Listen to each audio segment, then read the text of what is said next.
Hello, everyone. It's Michelle with Twin Flame Warriors. Welcome to our new podcast bonus series, Portrait of a Twin Flame, featuring intimate interviews with twin flames from all walks of life and varied waypoints on their twin flame journey.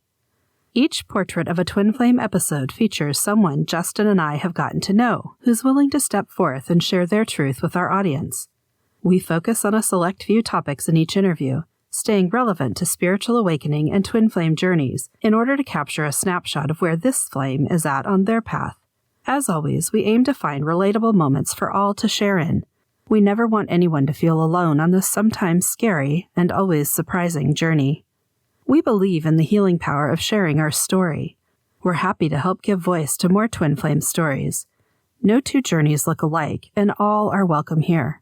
Before we begin, if you enjoyed today's interview and want to hear more, please consider supporting us on our anchor.fm homepage. That's anchor.fm/Twin Flame Warriors.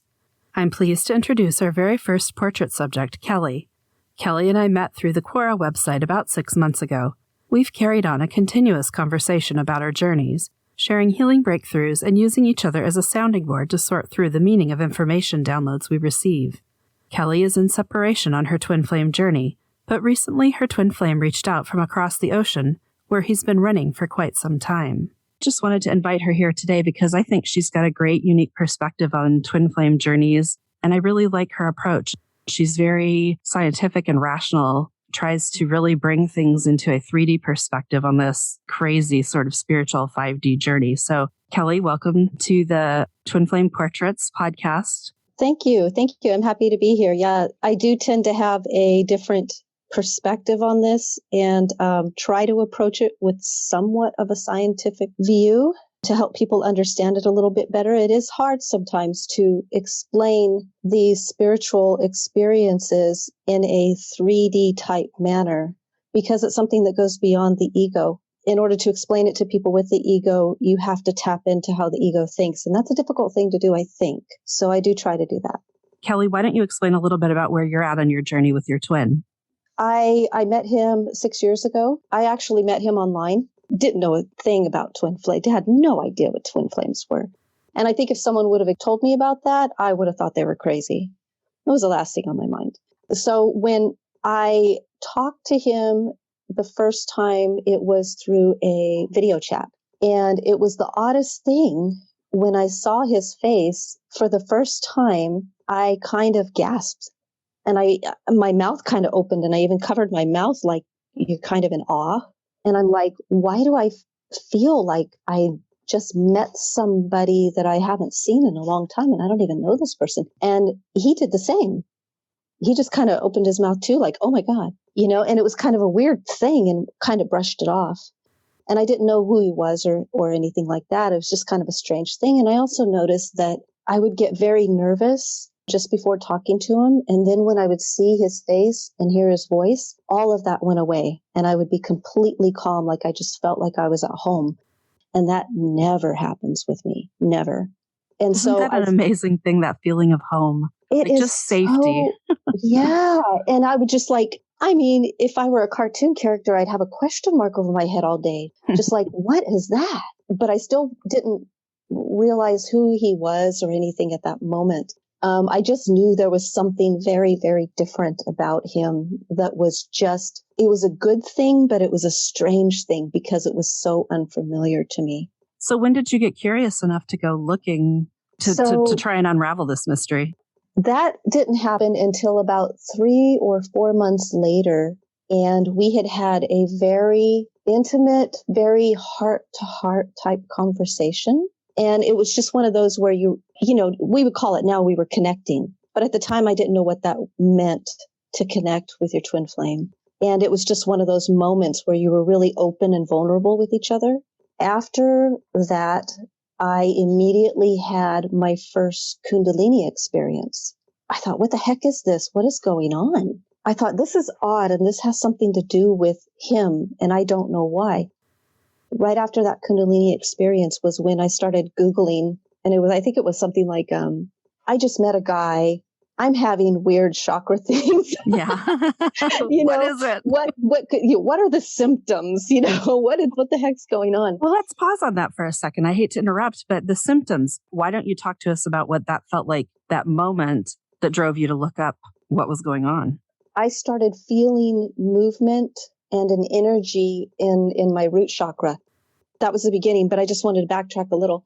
I had some knowledge of chakra systems just because I think everyone at some point has seen a picture of chakras either on the internet or whatever, right? So I had seen it, but I'd never really paid much attention to it. But when I felt my root chakra changing, I immediately went to the thought of, is this a chakra thing? Mm-hmm. And I felt safe. And then I felt the next one above it activate, I guess is for lack of a better word. It felt very intimate, very sexual, the orange chakra. The sacral chakra, yes. And isn't that interesting? I have all these experiences, but I had no knowledge of what they were or any terminology for it. So to me, it's like you don't have to have knowledge or know the terminology for this stuff to happen, right? Exactly. So the sacral chakra started activating and I thought, well, this is nice. How old were you at that time? I know when mine started doing that, I was like, now, wait a minute. This is the opposite direction from where I expected to be going at this age. Yeah. And I was like, well, okay. So the next one was the solar plexus, right? Mm-hmm. I felt that one the most because, at this point, I had been living in a tremendous amount of fear at that time when I met him. And this all got activated, just tremendous amount. That's a whole other story there. And for the first time in years, I felt the fear leave. I felt the spin of that chakra change direction. And in its place, I felt instead of fear, I felt a sense of adventure. Wow, like suddenly life wasn't scary anymore. It was like all these chakras that were being activated were being tuned into the right frequency instead of this unbalanced fear and blockages and all of that. So I had this sense of adventure. I was like, this is amazing. And then it went up to the middle of my chest, above my heart and below my throat. And that was when things really changed. Suddenly that heart center that's above your heart, when it opened up, I thought, well, that's not where my heart is, because I was expecting at this point for it to be like the way they had in pictures where it shows the heart chakra kind of in where your heart is. Right between your breasts, and where you're talking about is slightly above that, maybe 1/3 of the way up to your throat chakra, right? Yeah, I know I know that spot. Yes, the heart, that heart space. Yeah.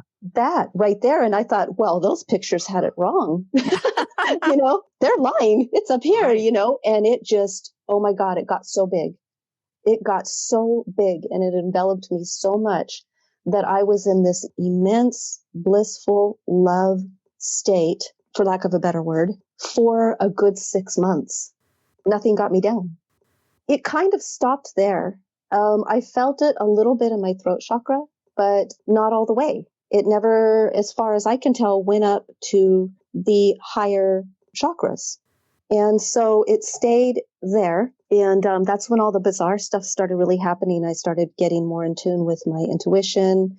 Of course, the numbers were flooding in actually before I met him. But then after I met him, they really started flooding in. Hundreds of times a day, I was seeing numbers. So another odd thing that happened with my heart center was that it was a strange feeling of energy. I want to say energy, not electricity, although I kind of lean towards it was electric, in a sense that in a very physical kind of way, there is a life force there. A lot of people, when they talk about their heart chakras, they get it confused with this emotion. And to me, I was like, this goes beyond emotion. This is a force. That vibration, that's how it feels to me. I know that feeling that you're talking about when so much is going on in there and there's sort of this alignment and it's humming at this frequency. Yeah. Feels like almost an engine inside you. Feels like, oh, there I am. Like, oh, this is very natural. Like, it's a good feeling. And I like, I had a lot of fun being in that for like 6 months. It was so big. It was taking over most of my body. Nothing got me down. My ex would try to say things to me and I just kind of laugh it off. But then slowly it did start to kind of, I believe now it's probably my ego that started coming back and kind of causing those blockages. After that, I have spent the better part of these years working on how to keep that heart center going on my own. Right. And you and I have talked about that. And now you tell me this about your Kundalini awakening seems to have stalled between your heart and your throat. Yes. I know you've been working on your heart. What do you do to work on opening your throat chakra? That's next, if it keeps going in the same pattern. I have not actually considered that. I was kind of in this mindset that when the heart is opened up again, the rest may naturally follow. But I haven't actually looked into that. I think that might be a place for you to start because I feel you and your scientific approach to things. I mean, for lack of a better word, you have a methodical approach to these things. And what we don't usually do in scientific experimentation is skip a step. But I have a feeling maybe you want to look into that and find out where you're speaking your truth and find out where you want to speak your truth more. Find out what the block is. That is a very good idea. You know, maybe my soul's been working on that without me really realizing that that's the direction it's going in, because I've been getting a big push to really be very authentic with myself. And that includes speaking up, speaking my truth, and not making myself small for other people. Yeah, that makes sense. That makes awesome. A lot of sense. Wow. And so it sounds like, what are we? We've talked about maybe the first year of your twin flame connection. It sounds like, where have things gone since you were talking about just now? So after that, I think I did what a lot of new twin flames did. I started hounding him. Oh my God, you're my twin flame. And he's just like, what? You know, and I'm like, no, you got to listen to me. And I kept bugging him about it. And I'm like, who are you? At first I was like, who are you? These strange things are happening. And then I was like, oh, I figured it out. And you're my twin flame. And we're going to have this romantic thing together and all this. And he was just like, okay, crazy. And he's very politely trying to tell me, look, I really don't, believe in this kind of stuff. I'm trying to be nice about it. Would you stop harassing me? Mm-hmm. So I had to learn some hard lessons about that. After I relaxed on it and got through that initial phase that I think a lot of people go through where they get that weird obsession, that's when things with him and I started getting a little bit better. We were conversing back and forth, but it was still a lot of triggering. And a lot of abandonment issues. And I have a feeling that that's a big one for a lot of people. Their first big trigger is learning to love yourself and dealing with the abandonment issues. I can't say for sure, but I know for me and for a lot of people I talked with, that's the first one they experience. Sure. I think twin flames, I mean, if you think about it, what we're doing is we've taken our soul and we've copied it into two bodies that are distant from each other. And so that right there, I mean, that is a soul abandonment feeling, even though it's our soul and a complete copy. Deep. That is the initial trauma. And I know many twin flames have gone through it in timeline after timeline, experience after experience, where they have chosen to be a twin flame. And that's a real hard one to overcome. But it's silly in the twin flame vernacular because there is no leaving your twin flame. There just isn't. Man, how human it is to have to learn to live in complete separation in these bodies. Yeah, it is not an easy thing. And, I go back to when a lot of people will get that bizarre obsession where their twin is just running through their mind like a broken record, and you just can't get them out of your head. And you're like, I think my brain is broken. Something's wrong because I cannot get their name out of my head. I think that's a point where our soul recognizes itself and it's trying to tell us that is you. And people don't understand, I think, that are outside of this looking in, how bizarre and how intense that is. You have to learn to come to terms with it and accept it. And I bugged him about the twin flame stuff. I finally backed off. And it was a lot of him calling and ghosting on his terms. Sometimes it would even be in the middle of a conversation and he would just disappear mid-sentence, wouldn't talk to me for weeks. How did you respond to that on your end? And what did you need to do to make yourself okay through those times? Right. So in the beginning, I was handling it in a very 3D way. And I was yelling at him. How dare you do that? How dare you treat me like that? It took me a while to learn that you can't make them do stuff. All you can do is learn how you respond to it. And so I started working on myself and saying, I'm just going to love me, and I don't have to allow this stuff to happen. I don't have to hate him for it. I don't have to try to manipulate him into doing stuff. I'm just going to be me. And he can either choose to step up or he cannot. Mm-hmm. Right. And that was where I was coming from. And so I just worked on me. Anytime he would do that and it would hurt, I would go within and say, okay, where's that hurt? Why do I hurt?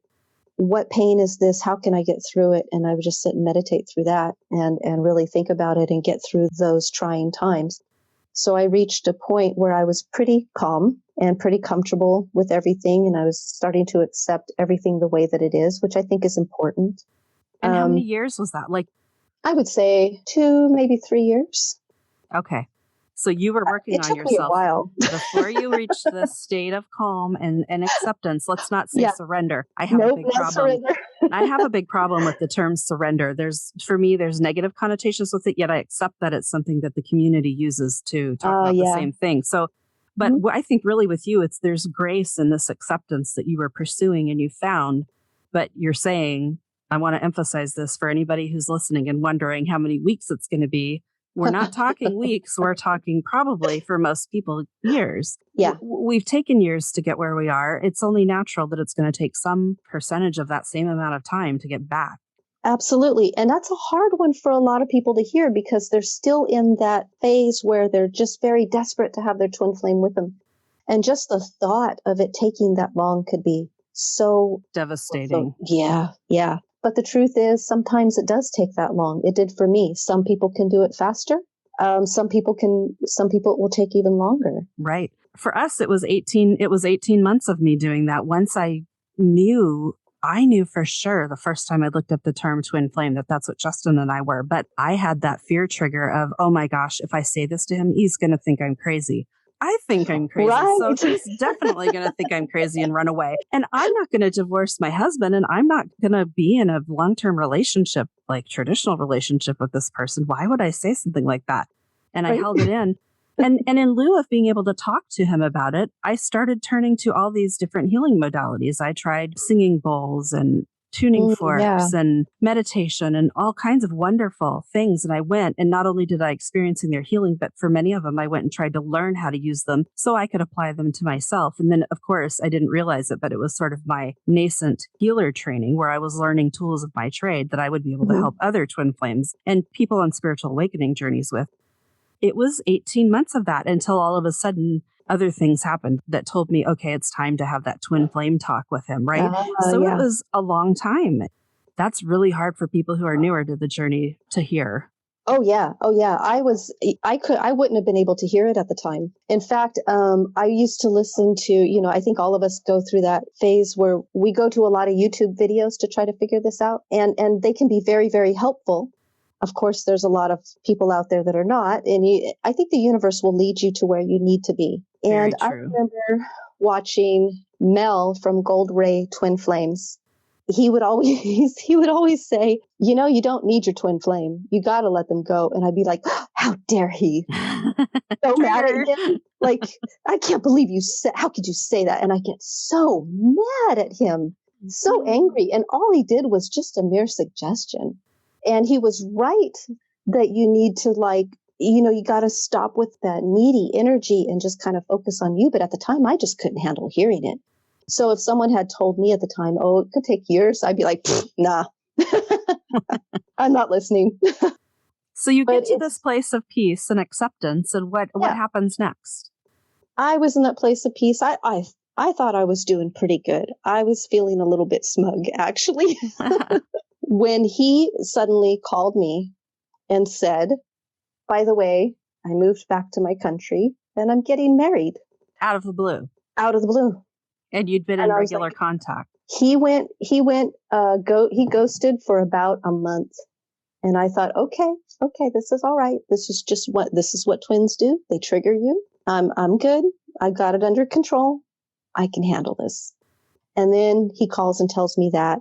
I was in shock. I knew there was a part of me that knew he was going to get married. He had been telling me, I love this person. I plan to do this. But there was that smug part of me that just felt like, nah, he's not going to do it. He's my twin flame. It's mine. So he told me that, and I'm just like, congratulations. It's like, what do you say? What was your heart doing?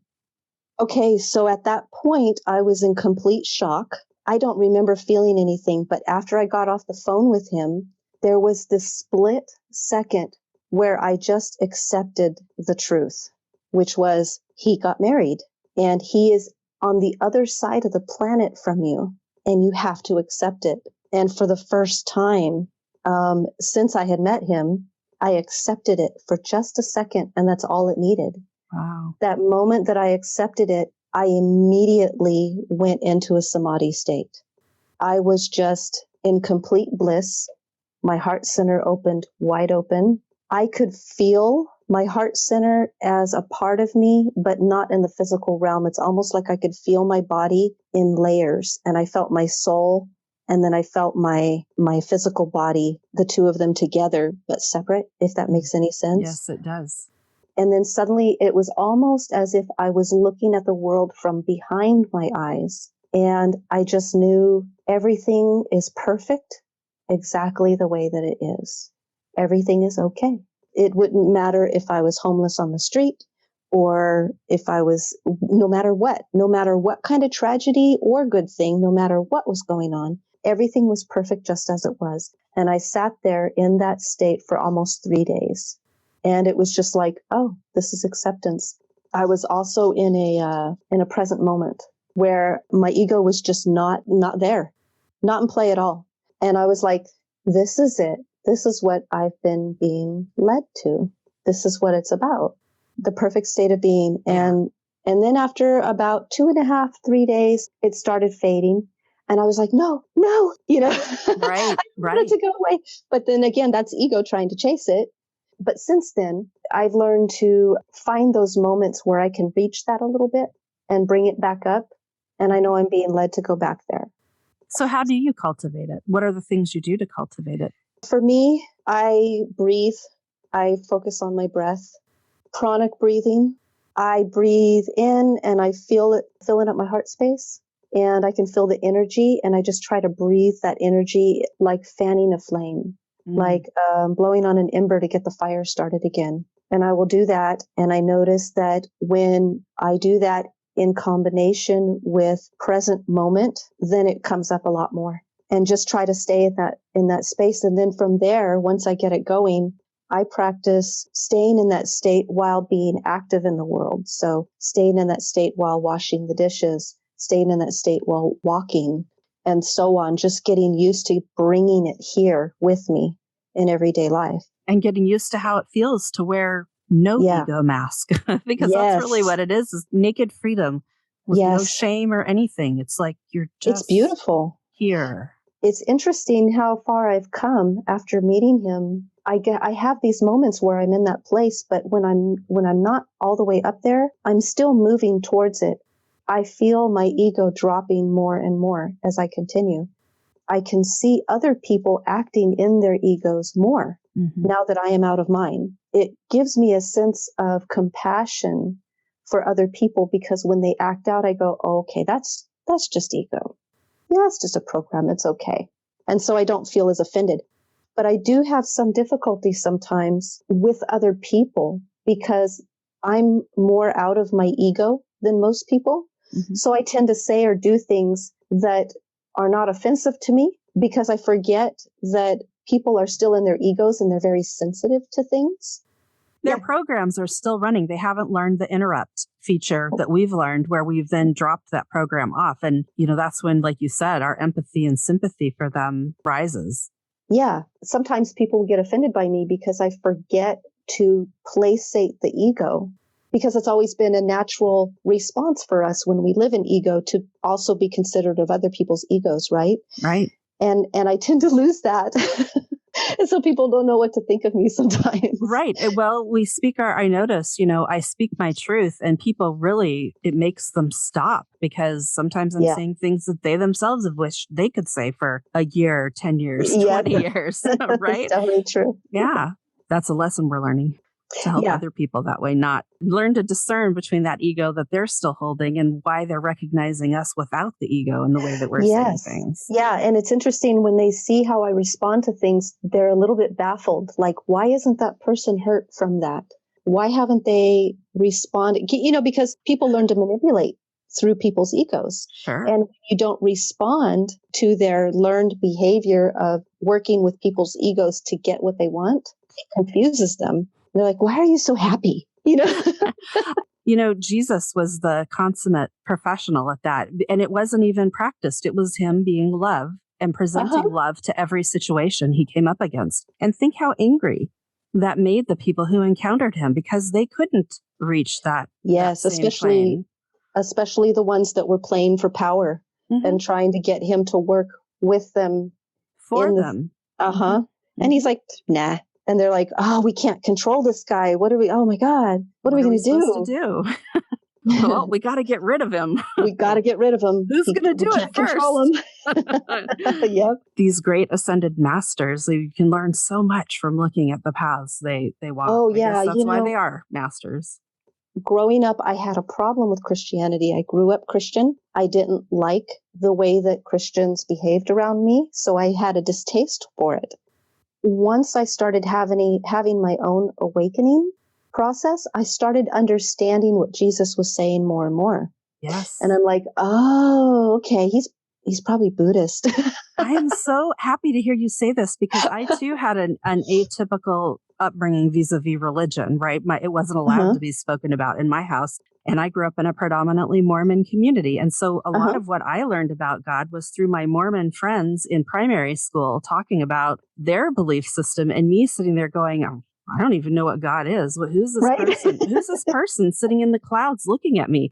Why does he care what I'm doing? And this was my thought process. But yet here I was, a human being put into this world that runs religious programs for most people. And I was inserted into the part of the world that runs the Christianity program all the time. And so I had to come to terms with what I really felt and what I really believed. And it's so funny because I used to be so sensitive to religion being talked about. Of course, I was sensitized in the environment I was brought up in. I didn't want to talk about God or Jesus or anything. And then now through my awakening, like I said, Jesus, I see as such an amazing master to look up to and to understand his journey for the exact same reasons you're saying. So thank you. It's interesting because I actually start reading more of his stuff now than I ever did. And I don't consider myself Christian at all. But I see it now and I'm like, oh, this makes so much sense. Now I see the connection. So I wanted to just move ahead just a little bit and just give you an update on what's going on now. He had been gone for 3 years, haven't heard a word from him. I really started to accept that that's okay. I wasn't feeling hurt about it anymore. And I was like, that's okay. I really hope that he's happy. And I really love him. And I want him to have a happy life. And it's okay. And I'm going to have a happy life too. I just focused on me and connecting to source and working on my heart and finding things that give me joy. I was starting to accept everything. I even started to venture out and date. I never thought I would do that. I thought, well, if he never comes back, I guess I'm just going to be alone and celibate, because once you have that experience with your twin, it is so weird going back to trying to date again. It feels so hollow. Nobody else touches you. It doesn't feel the same. Not at all. The first time I tried kissing somebody, it felt like I always use this term, felt like I was kissing a cardboard cutout. There was just nothing.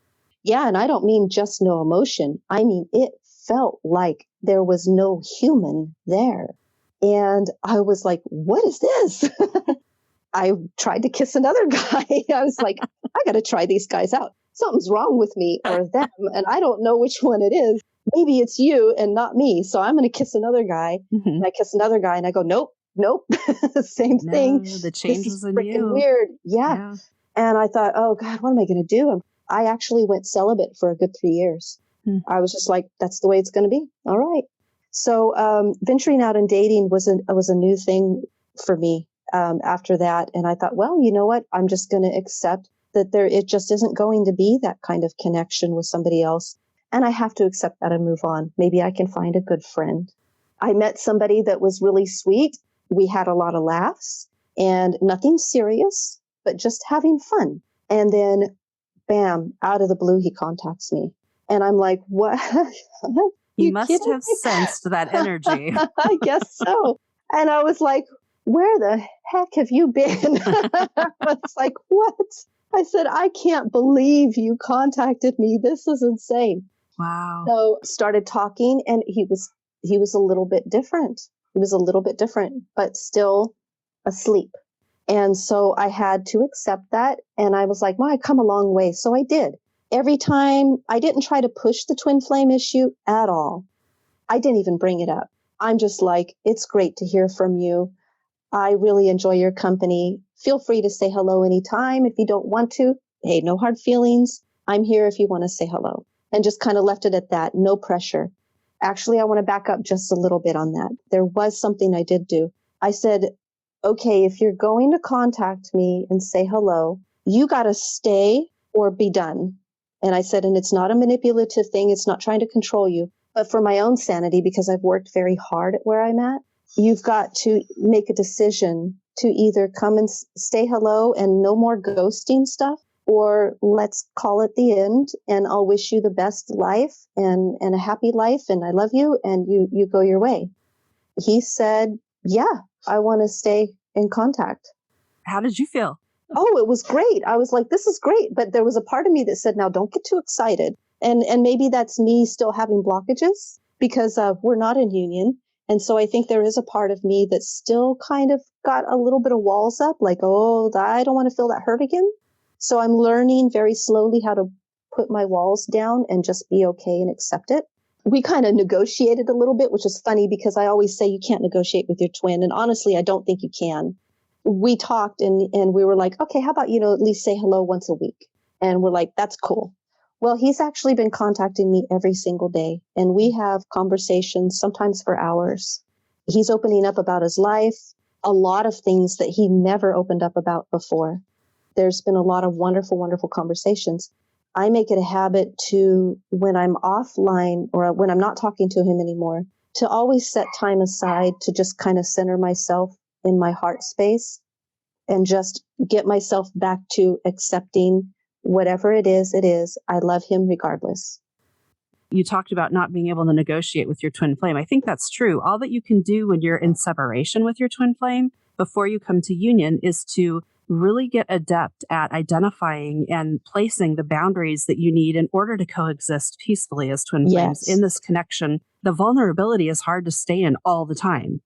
Over time, together in union, those walls, they become not only more transparent, but we've sort of taken them down and down and down and down. But it's a constant practice. And I just want to commend you for how you've made sure to take care of yourself in all of this. I don't see you as having given him an ultimatum or at your twin an ultimatum or anything like that. It's just like you said, this is where I know I can exist peaceably. Can you please meet me here? And he's working on that.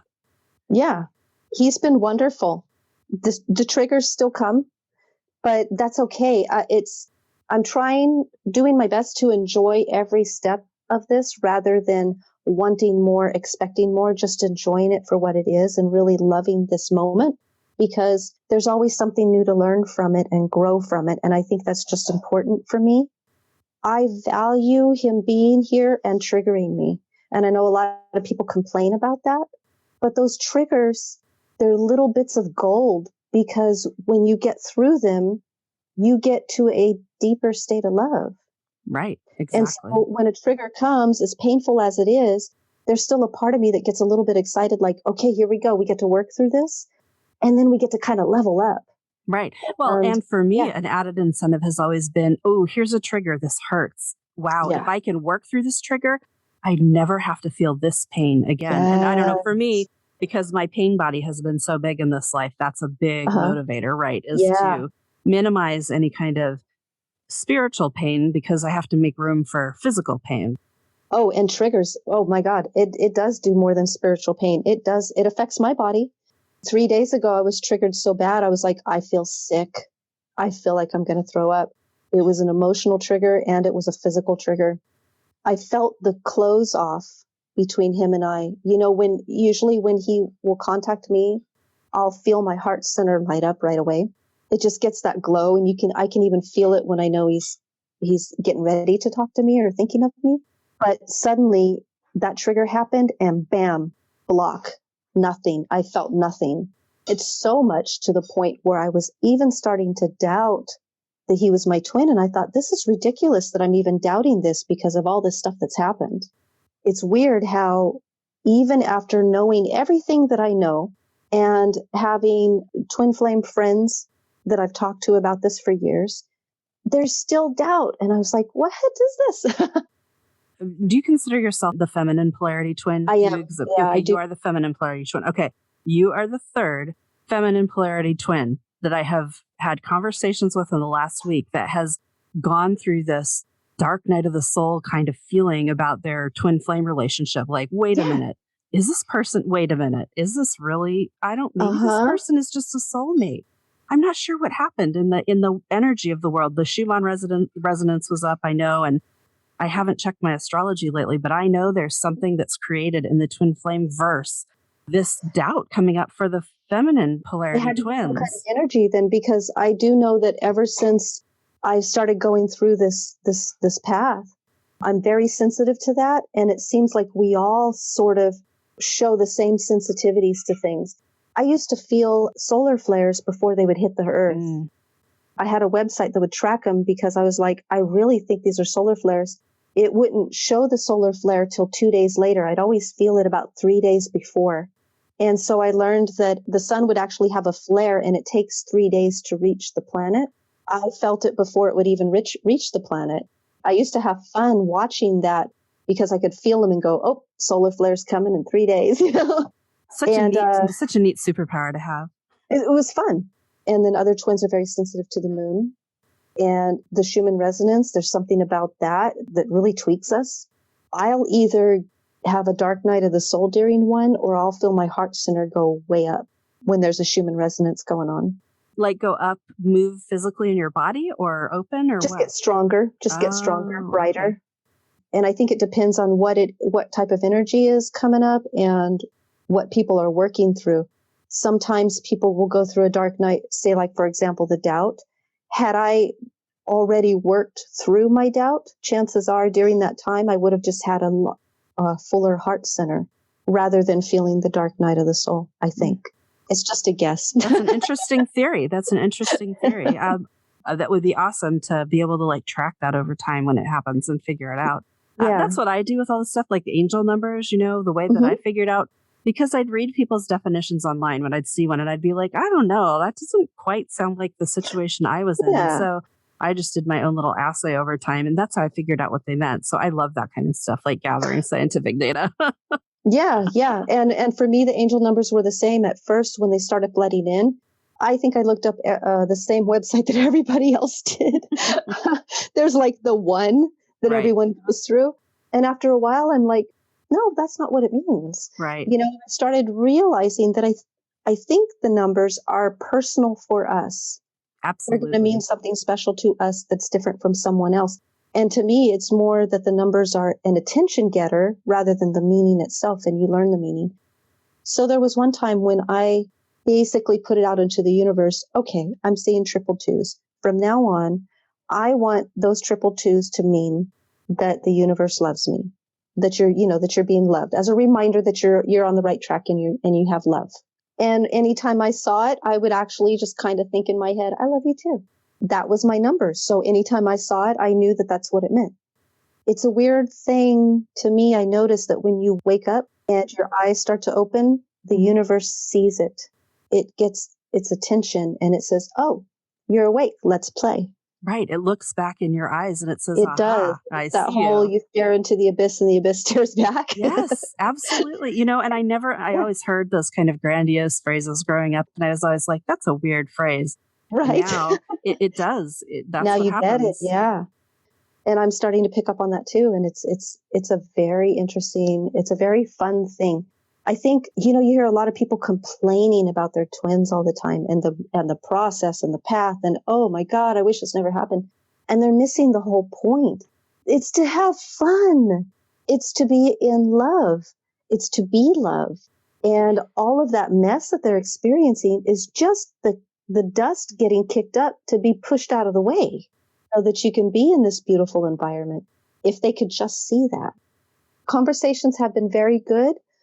I'm just enjoying it for what it is. He's my friend, and I love him very much. I am happy that he's here, and I get the added bonus of him mirroring things back to me, which helps me gauge where I'm at on this spiritual path. Can you give us an example of some?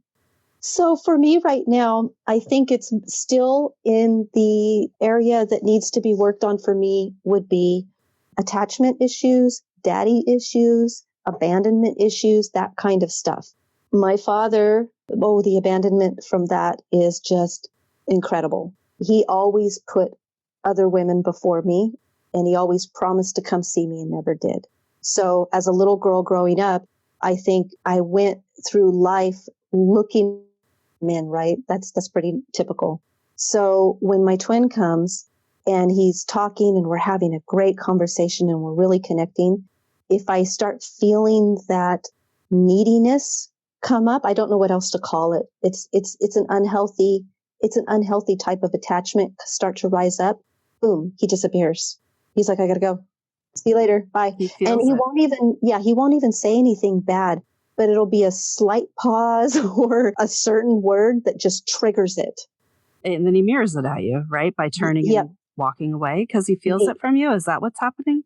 Yes. So he basically does that. He mirrors what I'm feeling. So if I'm feeling abandonment, he's going to abandon.